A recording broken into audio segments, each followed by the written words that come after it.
This is Optimal Finance Daily, episode 1653, The Stages of Financial Management, Part 1, by Andrea Joy of SavingJoyfully.com. And I'm your host and personal finance enthusiast, Diana Merriam. This is the show where I serenade you with the sweet sounds of personal finance knowledge from some of the best blogs on the planet, with the author's permission, of course. Are you loving Optimal Finance Daily? Why not share with a friend today? Invite them to join the party by sending them a link to oldpodcast.com. And while they're there, they can check out our 5 other shows on topics like personal development, health, and relationships. Now today I have a bit of a longer post, so I'll read the first half today and then we'll finish the rest for you tomorrow. So with that, let's dive into the first half and start optimizing your life. The Stages of Financial Management, Part 1, by Andrea Joy of SavingJoyfully.com. Have you ever thought about the process of understanding personal financial management? We all know that financial management is not something we're just born knowing. Personal financial management is a process that must be learned and understood. So how do people learn to manage their finances properly? In learning to manage our finances, I believe we learn in stages, which we progress through, much like the human growth process. The stages of financial management. Spending some time with my toddler daughter recently had me thinking about this process. I've watched my toddler daughter as she learns and reacts to everything. It's cool to see how she learns and grows in so many areas. Her speech as she learned to talk, recognizing cues, and growing physically and emotionally. While watching her responses and the way she's progressing, I've begun to realize that the same can relate to the stages of financial management. We do not begin to understand personal financial management overnight. Many of you have probably learned to understand your finances over years of experiences and insight gained through those experiences. Just like a child grows into adulthood through experiences and with an education along the way, we have learned the right way to handle our money. While learning to manage our finances, we go through stages in our development, just like children do. Financial management is not, however, something that we naturally understand. It requires an understanding of our finances and an education on how to properly handle them. Sometimes this education is provided through traditional education, but often it comes after difficult lessons learned while mismanaging our finances. Stages of financial management. Stages of development in financial management are similar to our stages of development as we grow. Most are learned through maturity and better decision making. This does not happen naturally. It happens as we gain education, experience, and good decision-making skills. How to recognize the stages of financial management. The baby stage. 100% dependent on others and no responsibility. No understanding of money or financial management. The child stage. In the child stage, you know that money exists. You don't manage your own money because you have none that you earn. The teenager stage. Trying to be independent and self-sufficient and making mistakes, but hopefully not big ones.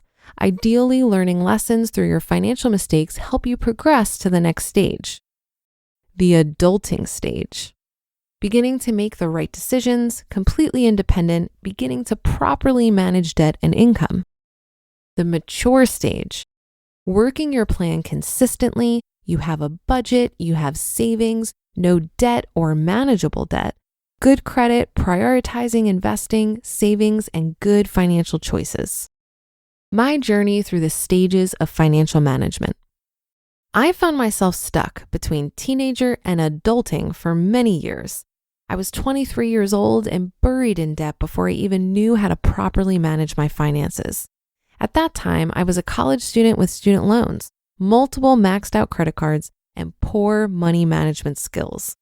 Then one day I met my husband as I was in the midst of this financial mess that I had created for myself. I was working multiple jobs just to pay my bills, attending college in hopes of a better paying career someday, and just feeling overwhelmed. No matter how hard I worked and how much more money I made, I never seemed to be that much better off. One evening, I confessed to my husband, who was my boyfriend at the time, how much debt I had. Instead of running away and judging me for my poor decisions, he kindly explained to me that my budget was the issue and not so much a lack of income.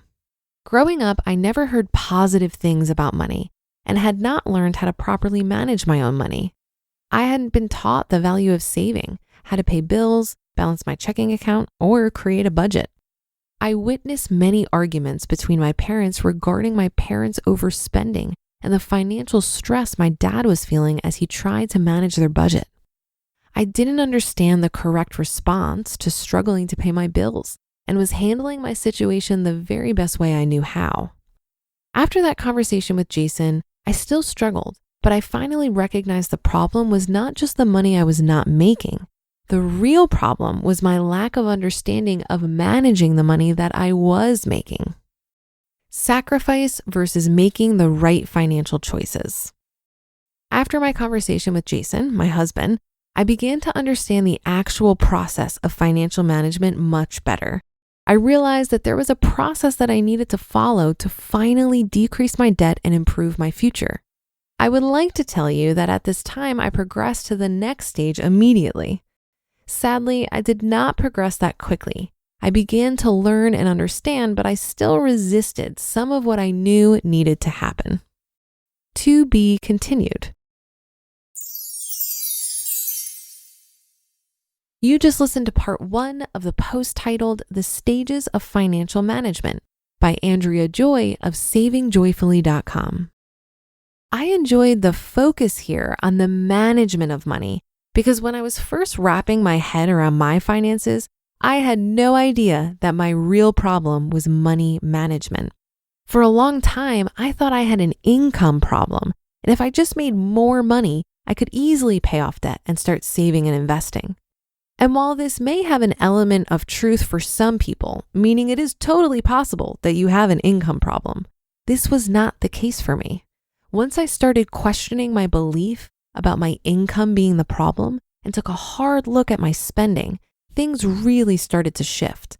I started to see the gap between my income and expenses as much more important than my income and took steps to increase and then protect that gap. That was really a paradigm shift for me. I had to recognize that if I couldn't manage $1,000, then I also couldn't manage $1 million. And I wasn't going to suddenly learn how to handle money by having more of it.